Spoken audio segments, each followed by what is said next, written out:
Tayo ngayon sa may South Cemetery. So ito, tulad po ng ginawa dun sa may North Cemetery, dinigiba po natin yung mga nagtatayo ng bahay dito.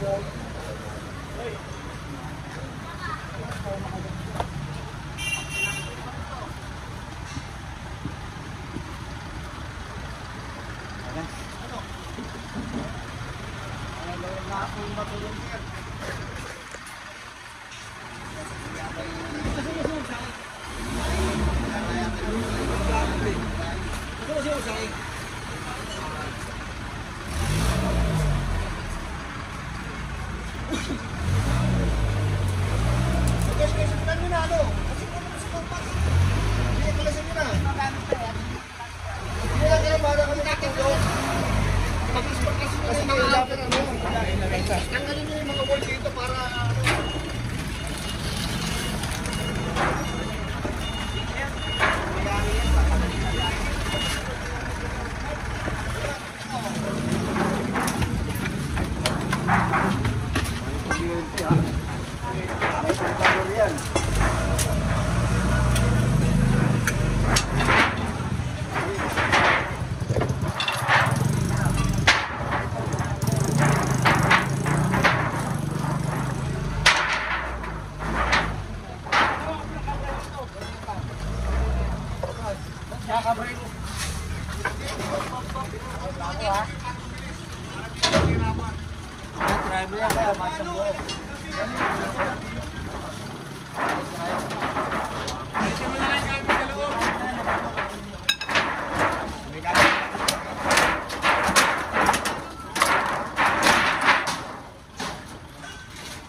mga gamit nila, kinukuha na po nila yung mga gamit nila dito. Yung mga sigibay lang dito, yung tayo sila ng bahay dito, tsaka tindahan.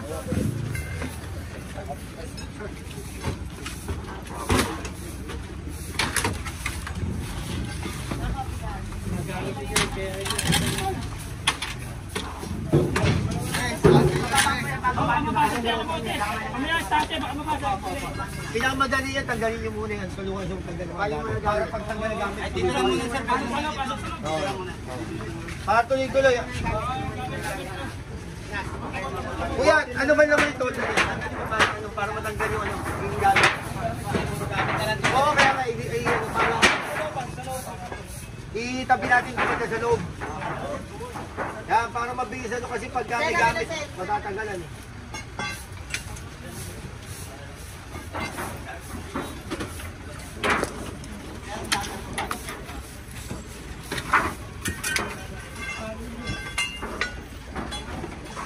Mga gamit nila, nila, binabawi na nila, pinabalik na yung mga gamit.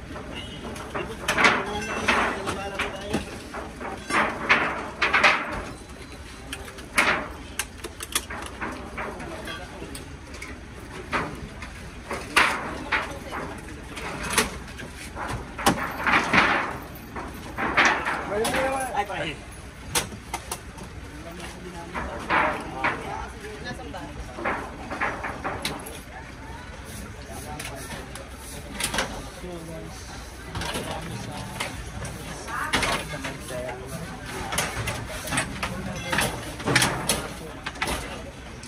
kami ng mga kabahayan po dito.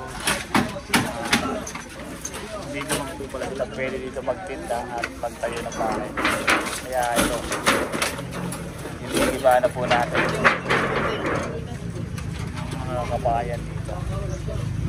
Yung pamangkin ni Sole sa aming tinitira.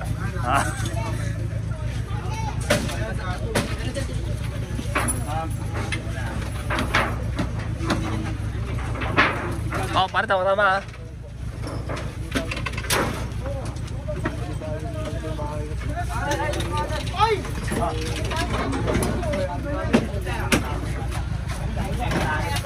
Ayan, mga kahit nila nandyan lang sa tabi, hinihilang dito yung mga kanilang mga gamit dahil pinagbabawal silang magtayo ng kabahayan dito sa cemetery. Katulad din po ng ginawa namin dun sa North Cemetery, nag-iba rin kami ng mga kabahayan dun, no? Ito ay para sa mga patay na libingan, no? Hindi po para sa mga buhay. Bigyan po natin galang ang mga patay kasi nga po sila po ay hindi natin alam kung may nakapuntod na dyan, diba ginawa nyo ng bahay yun. So, siguro pinayagan sila ng may puntod dito, silang caretaker, pero ginawa naman, tignan mo yung ginawa naman nila isang buong bubong na to na ginawang bahay dito at meron pang plastic daan. Ito tingin ko, ito malikod dyan, kwarto.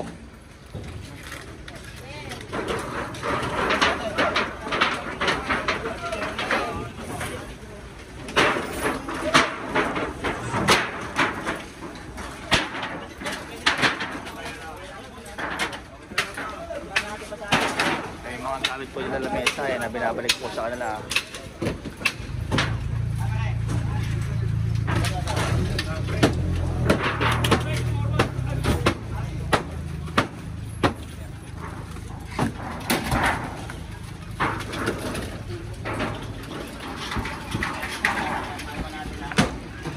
So yung ibang grupo nandun na, umiikot na po doon banda. Ano yung ibang grupo, yung mga engineering, nagkikiba na rin po doon. So ito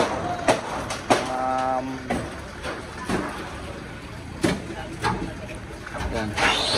Simple lang, walang bahay-bahay dito, pero ito lang, puntahan nakita, bungad na bungad, pagpasok ko pa lang dito meron na kagad na tinda, kaya sinita po ni engineering nung nakasalamin na bakit may ganito, may ganyan, nakatakip yung tindahan, sabi daw po takpad lang yun, nakinatuan may parang bahay na, hindi naman parang may ano, kaya ito inaksyonan na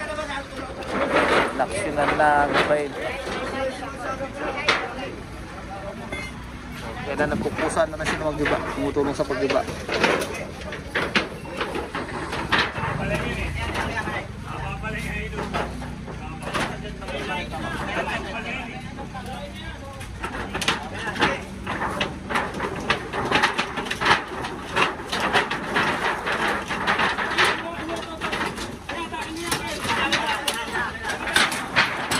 Oh, bakit bagsak?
No? Sabi ng mayari, Sila na magtutuloy giba ng kanyang ano, pahagyan, no? Ayan. So, tuloy-tuloy po tayo dito sa Street M. Just pay na sa'yo flies. Okay.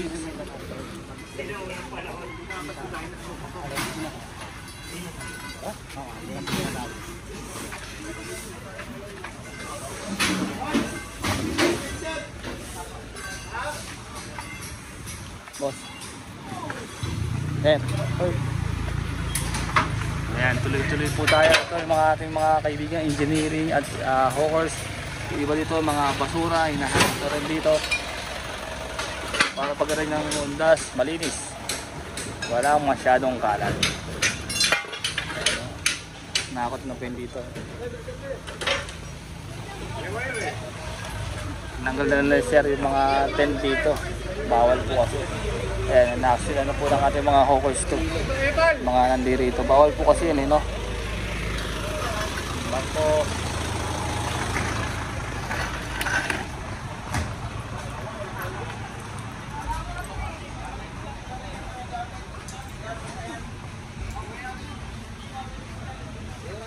So kukunin po dito yung cart, no? Pero yung tindahan nila, ibabalik po sa kanila yan. Okay guys.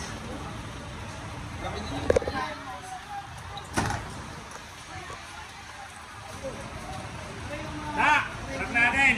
Pabante mo boy, para maano na agad.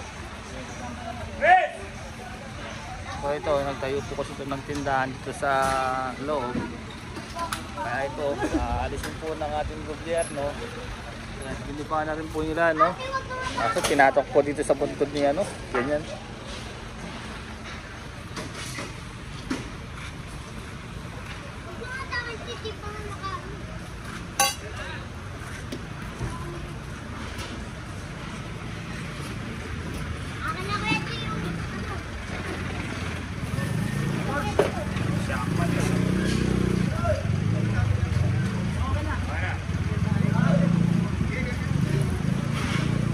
So yan, kakarga. Kiron!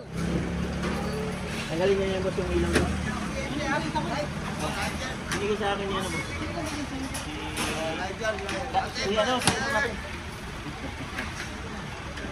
Sige. Ay, ito ba?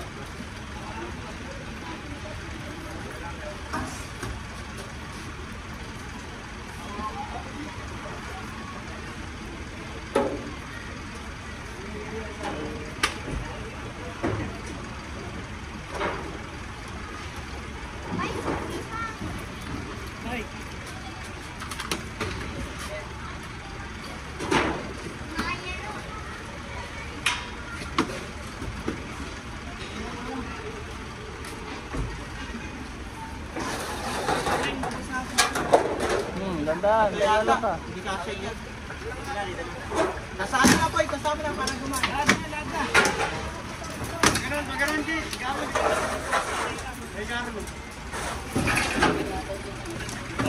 Bata, baka tamahin bata. Ay, susira. Sinyan. Susira.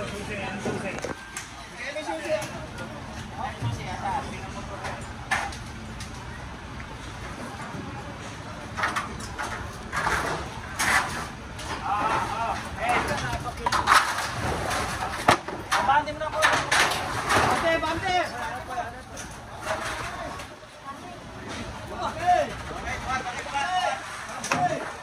Teka lang.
Dire-diretso lang tayo dito sa South Cemetery. Ayan, nakatukot, Wes. Ayan, baba.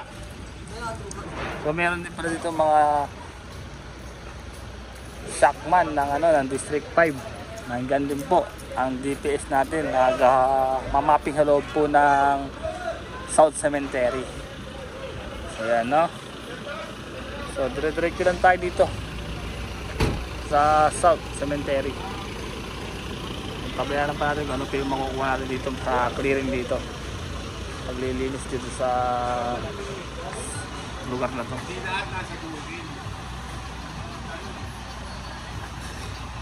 Tapos ang dito